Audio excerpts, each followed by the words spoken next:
So I think this is gonna be the last video on this topic of me talking about, how I think I became targeted. But you know what? I probably was targeted before the sexual situation that Lanika orchestrated, that she hiked up. Wow, they just hitting me in the chest with the energy weapons right now at this second. Just random. um, Sometimes they'll hit me in the foot with the energy weapons, and it'll be kind of subtle, you know, like just barely noticeable. But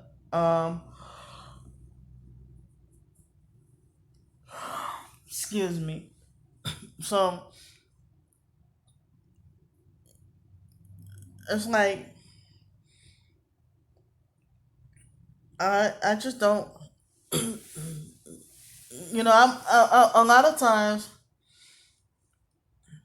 I'm wondering how my life would have turned out. Even though we were all still underage, except Joni. Joni had already, she turned 18. But we were teenagers, kids, whatever. But people like Lanika and Danielle, they thought they were grown. They thought they were older than everybody, you know. And I remember when I was in seventh grade, and I saw that 19-year-old guy named Jeremy tongue kissing Danielle on the neck. Um, I think I was 11 years old in sixth grade. And it's like Danielle and that guy. Danielle was 12 and we were 11. And we were at Danielle's mom, Miss Lillian's house. And that's Lanika's aunt, Miss Lillian. That's Miss Cheryl's sister, Miss Lillian. And it didn't even cross my mind to tell or anything at that point. I was 11. And me and my twin sister had moments where we said that after school one afternoon, Danielle had the door wide open. And it didn't cross my mind till years later it clicked that Danielle was having sex with that grown man with the door wide open. you know but like I just remembered that flashback of that. But I never, like, I heard rumors about Lanika being considered hot, promiscuous, or slutty or whatever. I've seen her tongue kiss guys and being some, like, Lanika had a new boyfriend every day. And this one guy was hanging around Lanika's house during our senior year in high school, and he told me that, yeah, Lanika had like at least 400 boyfriends, but only one real boyfriend on the side. So it's like um Lanika was the biggest whore, but everybody thought she was the most responsible and the most mature. Even though she was the youngest, but they thought she was the most responsible and the mature one, because she was having the most sex with different guys, but never got pregnant. And so they they made it like it was a badge of honor. But she waited till she was in her 20s and self righteously waited till after she was got married to have a child, and she self righteously has only one son. You know, so I don't know much about her current life now, except I just her. She's. I knew that she's recently married, but you know, it's like her and that new guy. I saw her walking with him, holding hands, and she had her head down with an attitude. You know, at pretending like she was trying to avoid me. It was like I was going to Rouse's the store and she was coming from there, and I think she was mad at me because I told her mom, Miss Cheryl, in 2018 about how she acted towards me. You know, so I didn't realize then. It's like how in 2017 I saw Lanika driving by in the car laughing at me, and it was on the anniversary of the biological mom Frances' birthday.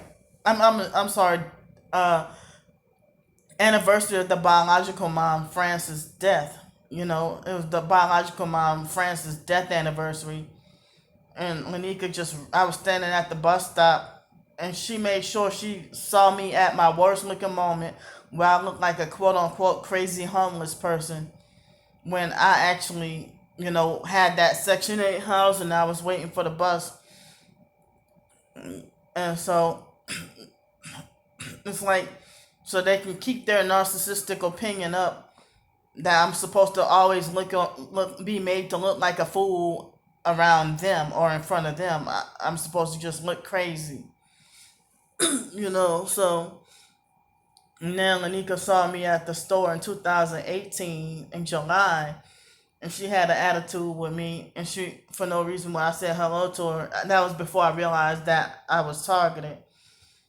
And then she got an attitude with me. I mean, if her own sisters, Talisha and Shamela, or cousins or other relatives would have acted different, but she had to be the special one who get an attitude and roll her eyes at me and pretend to have a fake, aggravated, over exaggerated, aggravated look at me.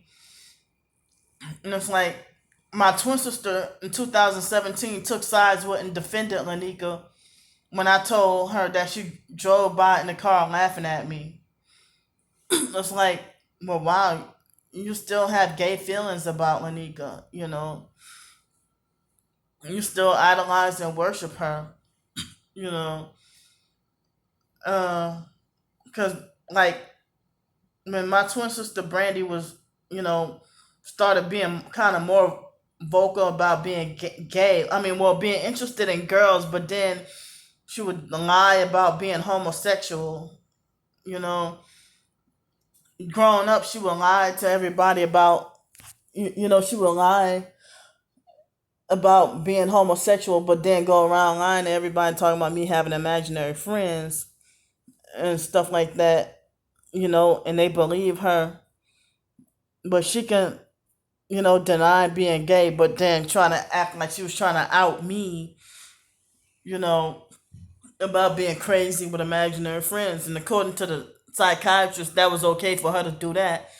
But, my twin sister was hiding being gay and acting like she was, acting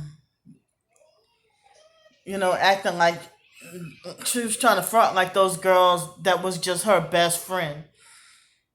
But she used to tell me about the sexual dreams she used to have about Lanika when we were younger. And I heard some people speak out against witchcraft and stuff. I had found out confirmation that Lanika's family is into the occult and Freemasonry. But also, I don't know for sure if they're all witches and do voodoo. Like, people say Lanika's grandma and mom and relative that their house stink, even though they're rich with a lot of money, but their house has a foul odor because of witchcraft and voodoo. That they say that witches keep a filthy house, or that people who do witchcraft keep a filthy house, or that people who do witchcraft, um, that they put love spells on people. Because I was watching this video one time with the guy who called himself a Black Hebrew Israelite. I know they're a cult too, Black Hebrew Israelite. And so, um, the Black Hebrew Israelite guy saying that on this one video about how people who do witchcraft and put a love spell on men. So Lanika did that one time. We were at the Audubon Zoo in New Orleans, and older guys were sexually coming after her left and right one day. We were in 8th grade, And then plus she would dance provocative on purpose to attract older guys too. And she would, as I said, she would act out sexually. Like one time, when you pull your pants down and pants and underwear is called mooning people, and then she would flash her tits at 12 years old and say that it was that she was flashing people, pull her pants and underwear down, and nobody condemned or punished her for it. Like one day we were in eighth grade and she called herself mooning the air conditioner, saying that it was hot, and all they did was repeat. Her family members, all they did was repeatedly yell at her and tell her put her pants and stuff up, and she refused to do it and thought it was funny, you know. And it pretty much scarred me for life that she was like 13 and 14 years old driving, and she was driving younger than that. And I had wanted to drive, and I thought it was just a teenage thing. And I thought once I got away from the foster mom's control, I thought maybe as an adult I can have my own car and drive. But it seems like I'm 36 years old, almost 37 next month, and blacklisted from driving or having a car. And I didn't realize, people who weren't even connected with the foster mom tell me I have no business driving, you know. But I've been more than anything out this world, wish I had my own vehicle, my own car again, in like a comfortable amount of money, but not. I don't have to have a whole lot, but and also a quiet place to live. I'm 36, almost 37. I'm sitting here feeling like in the times we're in right now, I'm feeling like it's too late for me to try to, Jesus is supposed to be coming back soon. It's too late for me to, try to get married or have kids. I just want to be by myself now. I don't care about having a boyfriend or a husband anymore. I no longer care about a boyfriend or a husband or family or friends. I just want to be by myself. You know, I still wish I had my own car to get around. That way I won't have to worry about rules, and I would rather be able to come and go as I please. But all you people who think that I have no business driving or having a car, you know, how does it feel that y'all are no longer having a job? Some of y'all probably becoming homeless, but you feel like I have no business driving or having a car. You don't want me to with a job or anything like that. I don't even care about a job anymore. I just, you know, focus on trying to get my story out, you know, whether people want to freaking listen or not. But, anyway, I'm kind of rambling, but I know that Lanika would say that when we were in eighth grade, Lanika would say that a guy is cute. And then from a far distance, 5 minutes later, he would come and show sexual interest in her and make it like, well, damn, and and she would make it like it's a coincidence, but she just playing that game with us. Now I realize later on, some people say that Aaliyah, what am I saying? That Lanika was a witch. That was that Lanika was a witch and full of demons, and they try to say that the more men that Lanika had sex with, I'm sorry that I accidentally mentioned Aaliyah's name. That accidentally came out without me even thinking. It accidentally slipped out, fighting out unwanted thoughts. You know, I'm so sorry. I didn't mean to mention Aaliyah's name. I was trying to mention Lanika from the Kraft family, but I don't know where that came from. But anyway, and the perps are probably laughing that but anyway, it's like Lanika would some people say Lanika was a witch, or that is a witch that had us under a spell, you know. not the whole family. They just say her, you know. And some people speculate that the foster mom and the Kraft family, they might be not be part of the same cult. Like the foster mom was part of the IDMR cult, Institute of Divine Metaphysical Research cult, but the Kraft family belonged to a Baptist Masonic church. And Lanika's dad was Catholic, but her mom was Baptist and still is. And that church is Masonic. New Hope Baptist Church in Gretna, Louisiana is Masonic. It's a Masonic church. So I heard Freemasonry and witchcraft go together. So I don't know if Lanika actually does voodoo, but I mean, I haven't seen not even the foster mom do any rituals, but they've been heavily speculating. Like they even said the foster mom would do voodoo. And they say the same thing about the biological mom Frances and the biological sister Ramona. They say that they do voodoo. They hit me with my right foot. They hit me with the energy weapons. So it's like I remember during our sophomore year in high school, Danielle took Joni to go to an abortion clinic. And Danielle, like we were 15, Danielle was like a year older, less than no, she was also born in 1981. So Danielle could have been 17. Oh no, she was almost 17. And then she snuck and took Joni to she snuck and took Joni to the abortion clinic. But we don't even know if Joni was pregnant and she had an abortion. But Joni was of age. But the guy she was sleeping with was young, like younger, underage. And then so it's like later on in my sophomore year in high school, it happened twice in my sophomore year in high school with Joni sneak and have sex.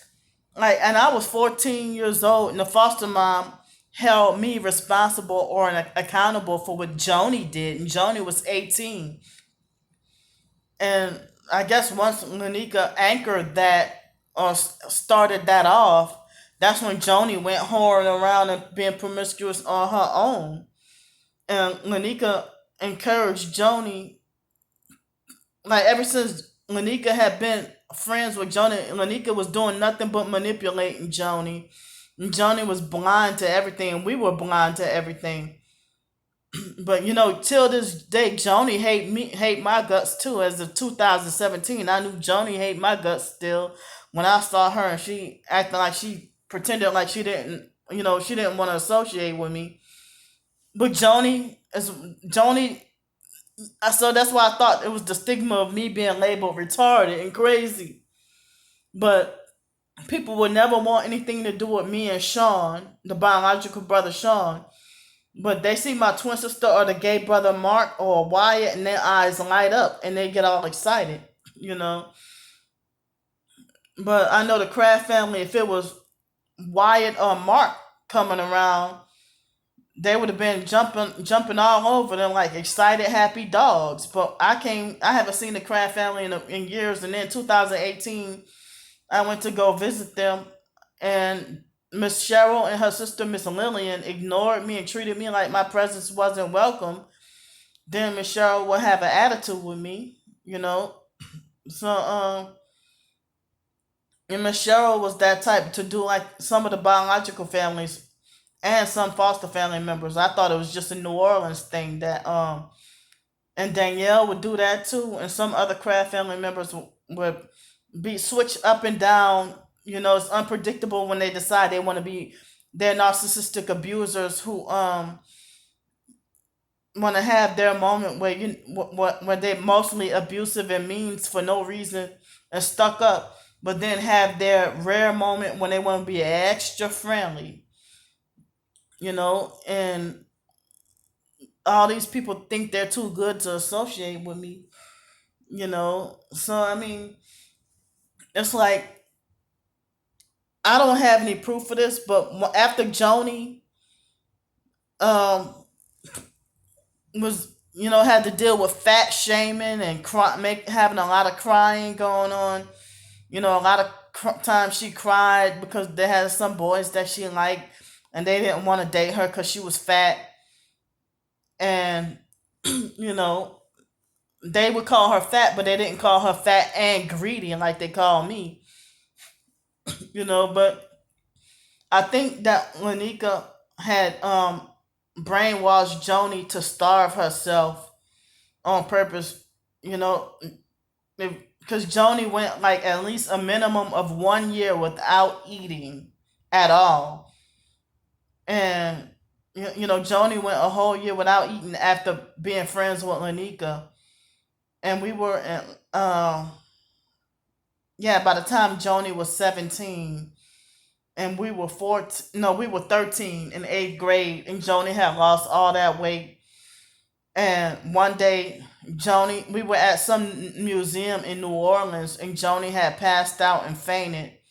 And the foster mom got mad at us because and said we looked like we were in a daze, and said we looked spaced out. But if me or my twin sister pass out, they think we should just stay laying there as a punishment and falsely accuse us of faking on purpose for attention. But Joni is seen by society as mentally normal, even though the foster mom herself used to call Joni dumb for failing in school. you know, so it's like Joni still doesn't have a hatred towards the foster mom and other people who have abused her, but she still hate me. And Mark and my twin sister and everybody else, they all hate me, but they would never have an abusive feeling towards the foster mom who was abusive to them. You know, still in that Stockholm syndrome. Lanika was a fake friend that was like had Joni blind and brainwashing and manipulating Joni.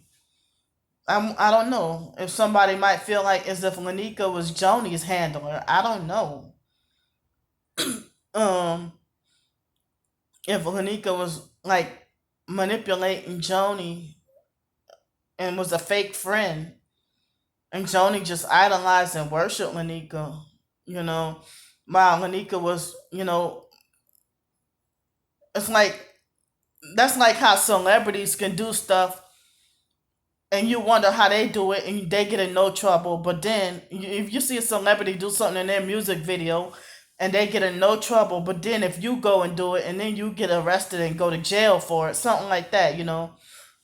So like if Lanika would do something and then pressure Joni to do it, and then Joni get in trouble or get punished by the foster mom.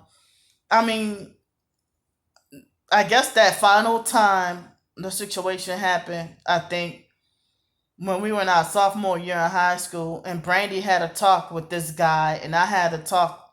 I more like interview one of Lanika's ex boyfriends, and then Joni was like 19 years old and had sex with a teenager, and then the foster mom said that she couldn't whip Brandy because no longer in foster care, the foster mom wasn't allowed to whip us anymore. So she scapegoated Joni and whipped Joni. Joni was 19 years old, and she whipped Joni with a belt and put bloody whelps on Joni. And Joni was 19 years old, and Joni just sat there and took it. Joni didn't fight back, you know. So it's like the foster. I used to call Joni fat when I was little because the foster mom told me that's what they told me that if Joni pick on us, that's what to call her. But then I didn't realize Joni was overweight and overeating because of the foster care and narcissistic abuse. Make you overeat. So the girl Janet that I was staying by, you know, she reminded me of both. She had ways that reminded me of both Joni and Lanika. And the when Janet would have her abusive husband like yelling at her and stuff, she would just sit there and take it, just like how Joni would take the foster mom abuse. You know, Janet was always driving like Lanika, but you know, but then I mean that guy, he confiscated the car. You know, but then Janet would, she was all skinny and everything, and then Janet gained weight, and she said after she married the guy, and after he became abusive, that's when she gained weight. So I don't know. I'm just questioning so much that when you think somebody's a victim too, and they turn around and perp you too. I don't even know if to say if the foster sister Joni is a gang stalking perp, but I guess Joni will be the one of the perps who will avoid and ignore me. But I'm just saying, like Lanika, 2017 and between 2017 and 2019, Lanika was just like showing up everywhere. And I wanted to see Talisha and Shamela and hang out, not necessarily hang out with them like regularly, but like just see how they were doing. I thought I was still cool with them. But I thought after so many years, I was shocked that Lanika still felt the same way about me after 14 years of not seeing me or hearing about me. So, you know, I've been feeling like very upset for a long time about Lanika and not feeling having any closure, that the foster mom scapegoated me, and I've been in this targeted individual program. I want. It's like Lanika was not the only Kraft family member that was gang stalking. Um, it's like very crazy that. And then I didn't know she would be at Rouse's, but then I would go there, and then she was there before me, and then they reacted, making like I'm the one stalking and following them. And the Alex guy who said the police got me under surveillance do the same thing. But it's like the Kraft family, they work for the city and they're protected by the police. The Foster family is protected by the police and can never go to jail. You know, so I didn't even know all this growing up, but I guess I lived long enough to know what's going on.